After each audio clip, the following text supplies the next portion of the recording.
sulla heittää vinkkejä, että mistä saisi apua aloitteleva blokkaaja? Joo, Suomessa on itse asiassa 2 sivustoa, mitkä tarjoaa ihan niinku perusvinkkejä ihan aloittelijoille, eli blokkaus.fi ja blokkaajat.com. Eli molemmista löytyy sitä niinku perustason infoa, ihan niinku ohjeita, vähän niinku, että mitä tämä blokkaus ylipäänsä on ja niistä niinku pääsee alkuun. Sitten jos sulla on aiheen kanssa ongelmia, niin itse asiassa itse olen kehittänyt ja kirjoittanut tämmöistä e-kirjaa, mikä pureutuu tähän ongelmaan. Eli se ei ole tämmöinen perinteinen opas, vaan se on enemmänkin tämmöinen työkirja, missä sä hahmottelet sitä sun aihetta ja vähän, että kuka sä oot ja mistä sun pitäisi puhua ja tommosia asioita. Et siitä sitten lisää vaikka esimerkiksi Antin Hobi TV:n kautta myöhemmässä vaiheessa vielä, mutta katsotaan sitä sitten tässä lähikuukausina, ehkä jopa tässä kuussa. Kauan blokkaus vie aikaa ja kuinka usein sun mielestä pitäisi kirjoittaa uusi teksti ja mikä olisi sitten sopiva pituus yhdelle tekstille? Joo, no aloitetaan siitä, että kauan se vie aikaa. No sehän vie aikaa ihan niin kauan kuin siihen haluaa käyttää, mutta sanotaanko näin, että jos kerran viikkoonkin pystyy kirjoittamaan niin kuin hyvällä ajatuksella tehnyt kirjoituksen, niin se ei missään tapauksessa ole liian harvoin. Olen lukenut hyviä blogeja, mitkä päivittyy kerran kuussa ja sitten taas tosi huonoja, mitkä päivittyy 3 kertaa päivässä. Eli se tavallaan määrä ei ole mikään semmoinen niin kuin itseisarvo, vaan kyllä siellä pitää olla se hyöty ja laatu ennen kaikkea.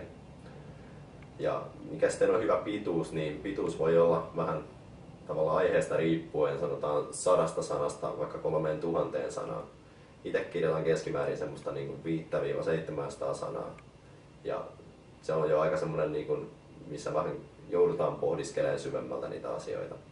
Että monet kirjoittaa paljon lyhyempiä, sanotaan 200–300 sanaakin, ja se riittää aivan hyvin tietynlaisiin blogeihin. Joo, ja siinä mun mielestä on hyvä olla tietty johdonmukaisuus, että ne kirjoitukset on suunnilleen samanpituisia kerran toisen jälkeen, niin se helpottaa sen lukijan hahmottamista. Sekin, että jos sulla tulee eri mittaisia, niin niillä on tavallaan joku tarkoitus niille eri mittaisille, että ne ei ole ihan kauheita räiskimistä ne sun kirjoitukset välttämättä.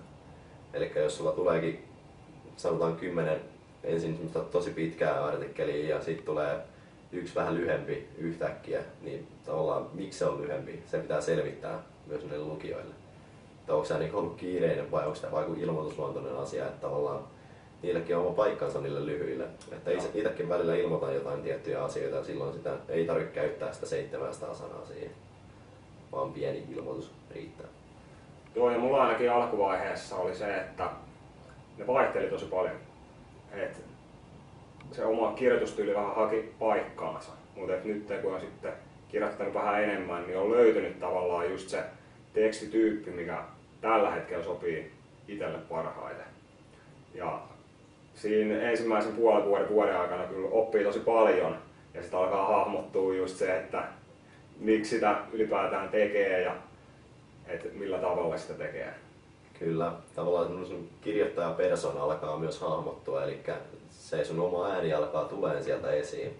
Joo. Aluksi sä saatat tehdä sillä, että sä vähän niin kuin esität jotain roolia siinä kirjoittaessa, että sä oot vaikka joku huipputietäjä siitä aiheesta, vaikka todellisuudessa et olisikaan. Mutta se näyttää sillä, että sä olisit huipputietäjä ja se ei välttämättä ole hyvä juttu, koska se ei kuvasta sua kirjoittajana hirveästi. Mutta sitten kun sä tavallaan kirjoitat vaan niin paljon, että se alkaa väkisinkin muotoutua siihen sun omaan persoonaan sopivaksi. Itse alkaa olemaan niin kuin siellä asian ytimessä, jos sen näin voisi sanoa. Joo. No käyt sä itse paljon kirjoittelemaan muiden blogeissa, joko kommentoimassa tai sitten ihan vierailija kirjoittamassa? Joo, itse asiassa nyt kirjoitin ihan aivan ensimmäisen vierailijakirjoituksen juurikin noin sanotaan kuukausi sitten. Eli se oli tämmöinen hyvejohtajuusblogi ja aiheesta mitään tietämättömänä menin sinne kirjoittelemaan, mutta se sai kyllä hyvää palautetta. Hyvä. Että sinänsä en ole hirveästi kirjoittanut ja oikeastaan kommentointi on sitten se, mitä on harjoittanut enemmän ja sekin on viime aikoina ollut vähän hiljaisempaa omista kiireistä johtuen, mutta sitä kyllä kannattaa ehdottomasti tehdä, koska se rikastuttaa myös tavallaan sen saajan blogia, jos sä käyt kommentoimassa. Joo. Ja itse tietysti saat annettua arvokkaan mielipiteen sille blokkaajalle, joka on ihan kullanarvoinen sille blokkaajalle.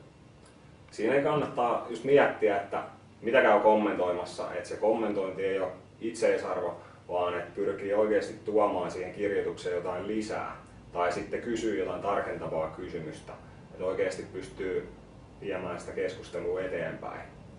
Toi on hyvä pointti, ja etenkin siis nimenomaan kysymykset on niitä mun mielestä, mitä kannattaisi esittää, koska silloin se keskustelu alkaa herää ihan eri tavalla kuin semmoinen hyvä kirjoitustoteamus.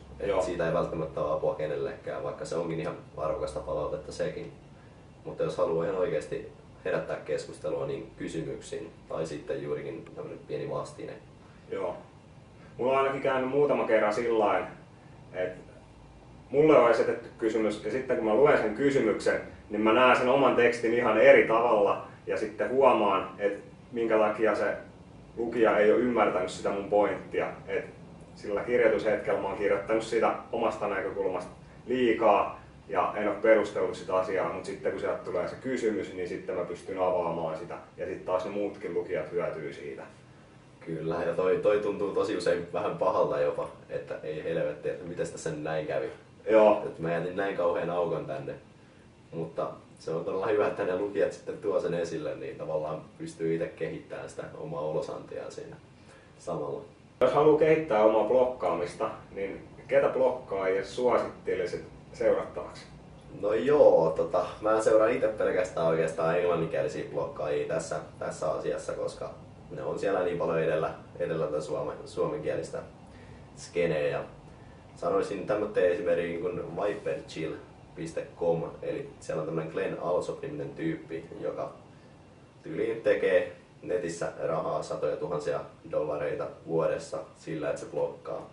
Eli se tekee todennäköisesti jotain oikein ja osaa myös tavallaan tuoda sen rahan siihen blogiinsa, mikä nyt tietystikään ei tarvitse olla kenenkään tavoitteena, mutta siellä on niinku todella hyviä vinkkejä. Ja toinen on tämmöinen Smart Passive Income blogin kirjoittaja kuin Pat Flynn ja löytyy osoitteesta www.smartpassiveincome.com. Ja hänellä on tavallaan niin jotenkin maanläheinen tyyli kertoa niistä asioista, että kuka vaan pystyy oppimaan samat asiat, mitä Pat Flynn tekee siellä omassa blogissaan. Joo. Siinä on niin 2 semmoista valttikorttia. Ja sitten ehkä yksi tämmöinen vielä kolmas, jos mainitaan, niin copyblogger.com, eli siellä on sitten enemmän tämmöistä kirjoitusteknistä juttua, niin kuin otsikointia ja muuta tämmöistä. Usein puhutaan 5 vuoden päästä. Se on niin se legendaarinen kysymys, että missä näet itse 5 vuoden päästä. Mutta blokkauksessa se aikajänne on sillä paljon lyhempi mun mielestä. Ja sitäkin mä mietin, että onko se vuosi tavallaan liian kaukana vai pitäisikö se olla puolen vuoden päästä. Niin mä voisin kysyä vaikka, että missä sä näet puolen vuoden päästä. No, tuohon on vaikea sanoa mitään vastausta, koska mä oon blogannut itse vasta vähän yli vuoden. Ja oikeastaan se on muuttunut viikoittain, että missä mä näen itteni tietyn ajanjakson jälkeen. Eli on vähän niin kuin lopettanut sen seuraamisen tai miettimisen. Mutta jos nyt pitää jotain sanoa, niin mä näkisin, että mä oon julkaissut sanotaan 2-3 opasta, jotka auttaa suomalaisia, varsinkin suomalaisia blokkaajia eteenpäin siinä blokkaajan taipaleella. Ja olen aloittanut myöskin toisen blogin, eli keskittyisin tavallaan siihen blogin tekniseen puoleen enemmän sit toisessa blogissani. Eli kaikennäköisiä ohjeita, tutoriaaleja, miten aloittaa, miten tavallaan kehittää sitä omaa blogia. Joo, toi on mun mielestä tosi hyvä, koska jos ajatellaan, että kuinka paljon vinkkejä blokkaajille löytyy englannin kielellä, niin niitä löytyy tosi paljon. Mutta sitten suomen kielellä niitä ei löydy läheskään niin paljon. Niin se on tosi hyvä, että suomalaiset blokkaajat saisi sitten niitä vinkkejä sellaisessa helpommin pureskellussa muodossa. Kyllä, ja vaikka niin saisikin vinkkejä, niin ne on kuitenkin suunnattu ihan aloittelijoille yleensä. Eli itse pyrkisin menemään tavallaan siitä yhden askeleen vielä eteenpäin. Joo. Että otettaisikin sitten vähän niin kuin syvemmältä taas sitä asiaa. Niin kuin ehkä mun omaan tyyliin sopii. Joo, ja jos ajatellaan ylipäätään blokkaamista Suomessa, niin sehän on tullut tänne vasta ihan viime aikoina. Ja se koko sektori on tosi paljon mennyt eteenpäin. Ja nyt ihmiset alkaa tietää jo aika paljon blokkaamisesta, että ne perusasiat alkaa olla sillain just tietyllä tasolla. Ja sekin on hyvä, että siitä menee niin kuin just yhden askeleen eteenpäin ja vähän syvemmälle sinne. totta puhut. Ja itse asiassa blogejahan on ollut tosi pitkään Suomessa, mutta oikeastaan se valtavirta on vasta tajunnut. Tai ihmiset ylipäänsä, että mitä nämä blogit on. Ja nyt alkaa vasta ehkä nouseen tavallaan se tietoisuus, että blogeistakin voi olla jotain hyötyä muutakin kuin päiväkirjan. Joo. Seuraavaksi jutellaan Juuson kanssa blokkaamisesta 11. päivä kesäkuuta. Mitä te Juuso kehottaisit, että tässä välissä kannattaisi tehdä? No jos yhden jutun tässä pystyy neuvomaan, mitä niin kannattaa tehdä, niin suunnakkaa tuonne blokkaus.fi-sivustolle. Siellä on Ryynäsen Ilpo on kerännyt hyvää tietoa ihan aloittaville blokkaajille. Ja sitten mä suosittelisin totta kai käymään Juuson blogissa, eli juusopalander.com. Kauan sä oot Juuso blogannut?